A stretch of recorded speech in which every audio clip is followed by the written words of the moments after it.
Oh my god. Welcome to 3 a.m. Pizza Chat with Yakov and Matt. Jackie's here. She's not going to talk about pizza, though. She's going to talk about spooky things and the I'm paranormal. definitely going to talk about pizza. I'm from Chicago. I will start going on a deep dish rant. Well, I'll Oh tell my you, there's God. nothing spookier than that fucking thing they call a pizza that I've eaten in Chicago that was terrible. That was horrifying. What? It Terrible. was not horrible. You're a liar. Ugh, fuck It that was shit, like a dude. lasagna in pizza form. That was fucking perfect. Yeah, you just explained something that's not pizza at all. Yeah, what It's you totally described, pizza. that's something else, bro. You just have no culture. That's all Fuck it is. that, dude. I'm from the Northeast. I've eaten all the best pizza. Oh yeah, I forgot you're a coastie. You don't know what you're talking Fuck Oh my off. God. Shouldn't you be getting blown away in a hurricane right now? Fuck your pizza opinions. about. Well, so you got ghost stories or something? I heard that was coming. I do. I actually have lots of ghost stories.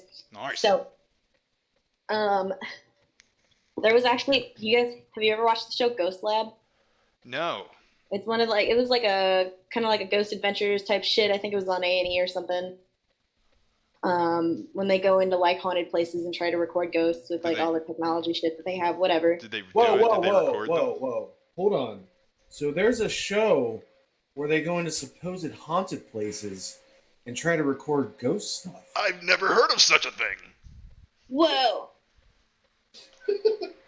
Anyway, it's one of those, and they did sort of like their own little thing on this place that I went to as a child a lot.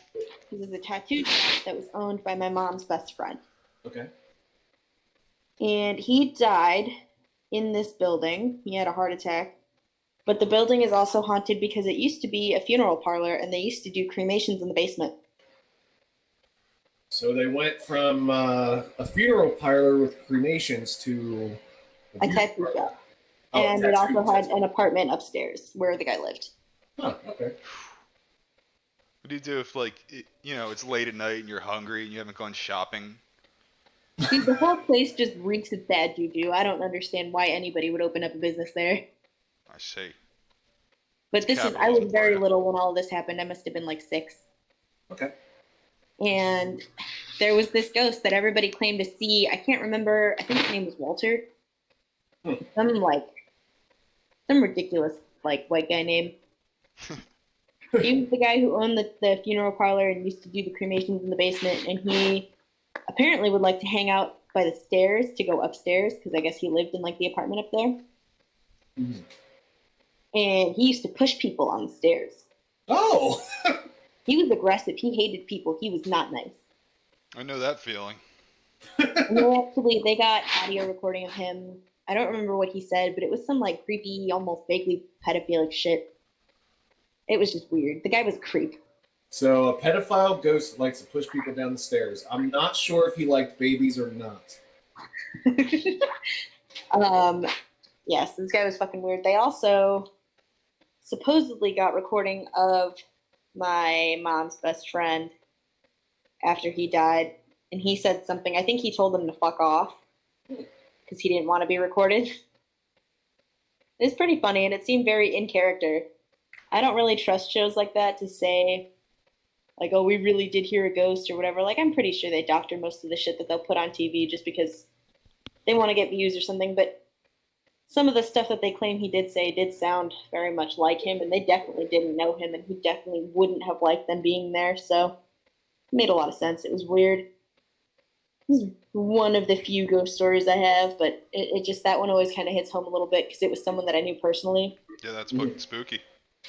Yeah, it was just being there as a kid gave me the creeps. I never liked it. My mom used to like have to fight me to take me. Well, I figure most of those like ghost hunting shows. I know the one that has that Zach Baggins guy. I think. Is that the guy who looks like he's in a pop punk band like perpetually? Yes, I think that's the one. And Yeah. I think 90% of that guy's shit's just faked. Yeah. I Did feel you like most see- of it's fake. Definitely the guy, the fucking, hey there, ghost, it's me, your boy. Like, that guy is definitely fake. Did you see the like New Year's extravaganza or Halloween or whatever the fuck they did? I don't know. They did like a live show. Have you seen any of that?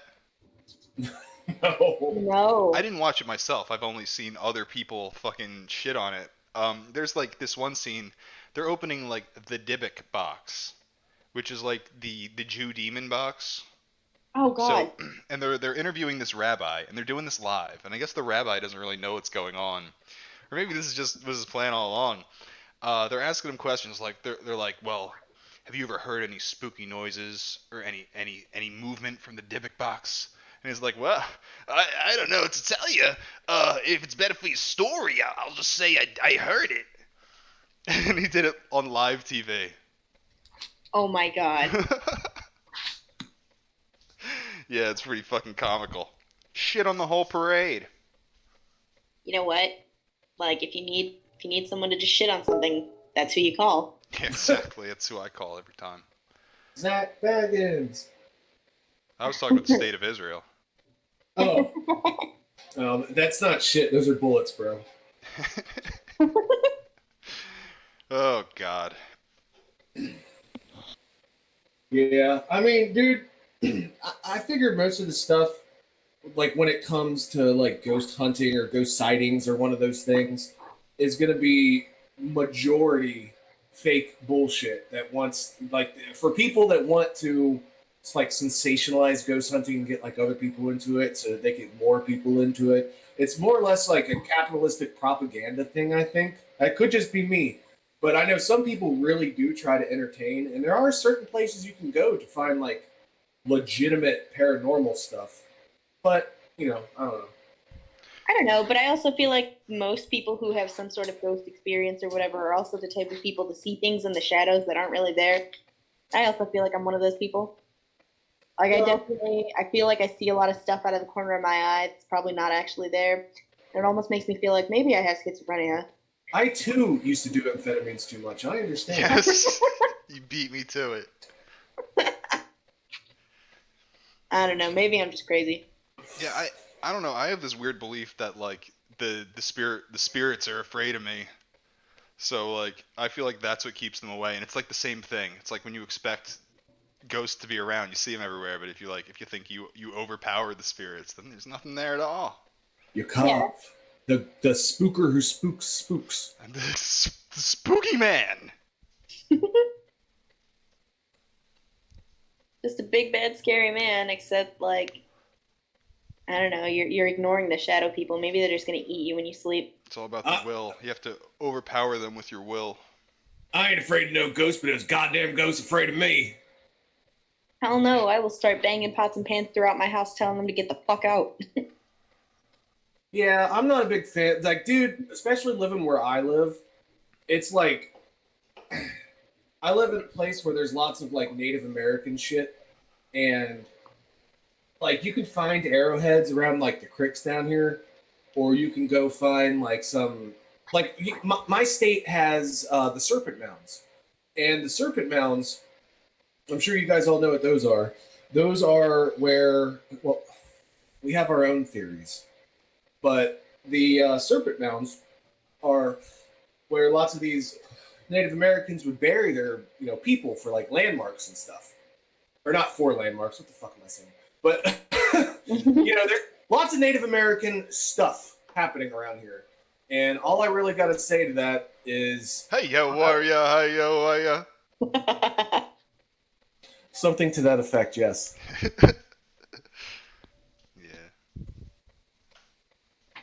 Yeah, there's probably spooky Native American things going on. That's what I was wondering. I was actually thinking about this today. I didn't get a chance to look into it. Like Native American burial grounds. Is that a thing to Native Americans, or is that just like a white man thing? I feel like that's definitely a thing. We had one not too far away from my grandma's house, and they fucking bulldozed over it to make a Starbucks, and it caused like a huge controversy among people in the town. And this was like early 2000s, I want to say this happened, like 2004 or 5. And it was ridiculous. And the Starbucks is still there, so clearly whoever it was that they pissed off lost. Dude, I would never want to put a fucking business on top of anywhere anybody dead got buried. I know they've done that with cemeteries across, like, at least this country. It could be, like, Europe. I'm sure they did it in other countries. But anyway, like, I mean, that's where the idea of the Poltergeist, Jesus Christ, the Poltergeist, things were. And I'm sure you guys know about that. Lots of people like straight up like died during that movie too. So I mean, Yeah. not something I want to fuck with. The little girl died. Yep. Might have And been two other the pizza Native related. American guy. The Native American guy died too. I see. Yeah. So I mean, the little old woman died, the little girl died, and the Native American guy died. You think this building on graves thing is the same thing as like when you stand on someone's grave? Then I think that's unlucky, I think is the legend. Yeah, I don't think that's like a whole big deal. I think if anything, it's just a little bit rude. Yeah, it's disrespectful. That's true. I mean, I totally get if you're like doing it on accident because you're looking for someone else's grave and you happen to walk over it, but like, don't just. What if you're doing it for your TikTok video? TikTok is fucking canceled. Oh god. Wow. Hey, so I looked it up. All the deaths from the Poltergeist movie. Some woman named Dominic Dunn, who played Dana, the older sister, died. Let's see. Heather O'Rourke, the little girl, died. Julian Beck, the creepy guy that was like, what was he doing? I don't know. He was just really creepy. He was that creepy old guy with the hat. With the little hat and the big nose. Oh God. No, yeah, basically. And Richard Lawson, who played Ryan, I don't know who that is, but he died in a plane crash. Or no. No, it was a plane crash. Died at 71. You know, it'd be funny if like it had nothing to do with the movie, and these guys all just went to like King Tut's tomb together, and nobody ever knew that. That's some spooky shit. It'd explain everything. I don't think that King Tut's curse shit was like that was definitely real, man. It was something. It was definitely something. Yeah. I mean, we can like spend like an entire episode going on to like the esotericism of fucking Egyptian grave and the curses. Dude, you gotta listen to the goddamn Bill Cooper episodes about that whole saga. He does the whole thing. Everything you just explained, he does. Well, I have it favorited, so I'll definitely check it out next time I can get to it. Because, dude, some of that shit, it's no joke, man. The Egyptian magic. Brown people in general doing magic is pretty much no joke, as long as you can tell that they're actually brown and not just white girls who think that they know what they're doing. This coming from the source. Exactly. I'm telling you, man, I've seen some shit.